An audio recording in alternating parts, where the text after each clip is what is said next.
वॉचेरिया का sexual reproduction करेंगे। इससे पहले हम लोग ये सेक्सुअल रिप्रोडक्शन कंप्लीट कर चुके हैं। सेक्सुअल रिप्रोडक्शन में हम लोग पहले सिस्टमैटिक पोजीशन बता देती हूँ। Phylum algae, division Xanthophyta, class Xanthophyceae, order Siphonales, family Vaucheriaceae, genus Vaucheria. Vaucheria में वी बड़ा होगा और सब छोटे होंगे, अंडरलाइन करोगे। ओके, देन एक जब ये मैच्योर हो जाता है, यंग थैलस जब मैच्योर हो जाता है तो सेक्सुअल रिप्रोडक्शन में कंप्लीट कर जाता है। तो एंथीरियर ब्रांच जो होते हैं, अगर मोनोसिस है तो मेल फीमेल दोनों एक में ही रहेंगे, तो ये मैंने मोनोसिस प्लांट करना है। ओके, तो मेल और फीमेल एक ही ब्रांच में रहेंगे, एक ही प्लांट में रहेंगे, एक ही जगह पर रहेंगे और वो आसपास में एक दूसरे के दूसरे ब्रांच में रह सकते हैं, एक ब्रांच में भी रह सकता है। तो ओवोनियम इस तरह से गोल रंग का होगा, गोल जैसा होगा, और एंथीरियम थोड़ा सा बिग जैसा आगे की तरफ निकला हुआ होगा। एंथीरियम ब्रांच ये है और ओवोनियम ब्रांच ये है। ओके, देन इसके बाद वो ओवोनियम ब्रांच में बीक की तरह निकलने लगता है और एंथीरियम भी उसी साइड मुड़ने लगता है, वो टर्न करके भी उसी साइड मुड़ेगा।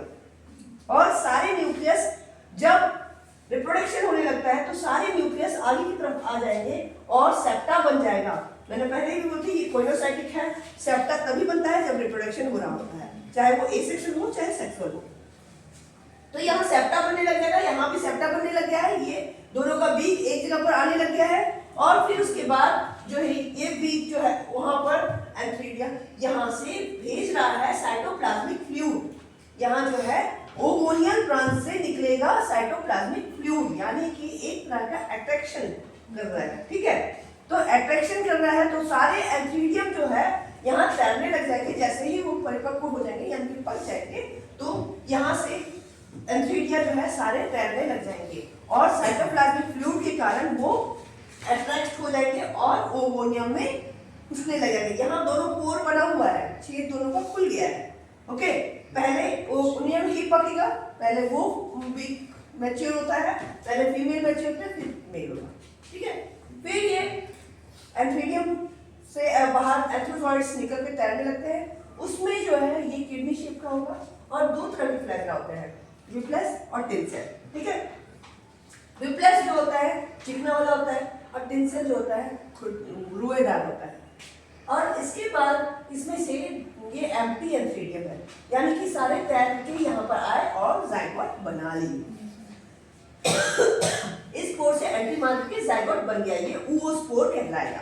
ओके, oospore जो है ये न्यूक्लियस डोर्मेंसी स्टेज में चला जाएगा। अब जब उसको फेवरेबल कंडीशन मिलेगा तो वो मियोसिस करेगा और मियोसिस करने के बाद 4 न्यूक्लियस बनाएगा, 4 न्यूक्लियस तैयार कर लेगा। और फिर उसके बाद जैसे ही फेवरेबल कंडीशन आएगा वो जर्म ट्यूब निकालेगा। जर्म ट्यूब निकाला, फिर यंग थैलस में कन्वर्ट हुआ, फिर वो मैच्योर रिप्रोडक्टिव थैलस में बन गया। तो ये सेक्सुअल रिप्रोडक्शन का चरण इसी तरह से बनकर चलता रहता है।